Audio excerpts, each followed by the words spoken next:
the accounts of a man named Jesus of Nazareth get thrown under the bus because people don't like what he said, right? Testimony comes in a couple different forms, written and oral. We get this a lot in the court of law. Police officer sitting there on the stand, the prosecutor comes up and asks him a couple questions. He says, "Sir, can you tell me, give me an account of the events that day?" "Well, I was sitting out a speed trap that day. I was using the Raptor Speed Enforcer speed gun," right?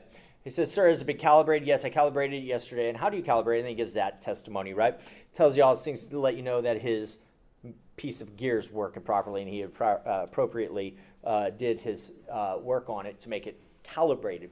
And then he says, "I saw, a young man of dark complexion in a blue aqua shirt driving a Trans Am down the road, 1977, 6.6 liter Trans Am, and I pointed my speed gun at him and radar gun at him, pulled the trigger, and what I saw was that he was doing 25 miles an hour in a 70 mile an hour zone.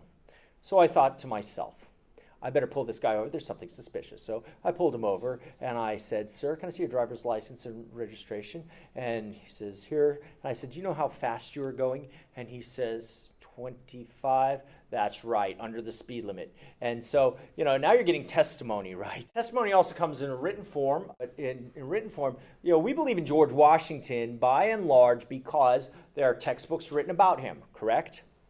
You read in your textbooks that George Washington exists. And you believe that he existed.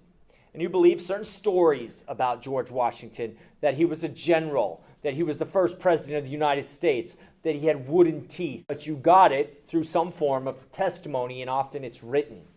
There are also a lot of myths about George Washington. And we also know that men are fallible in writing this stuff, history, right? Should we not believe George Washington existed because, after all, the history is written by men, right? And there are different versions of the story of George Washington. Should we just say George Washington didn't exist, since these things, they're competing accounts of him?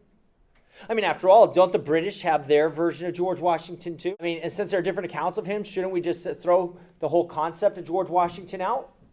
Written by men, different in translations of the work about him.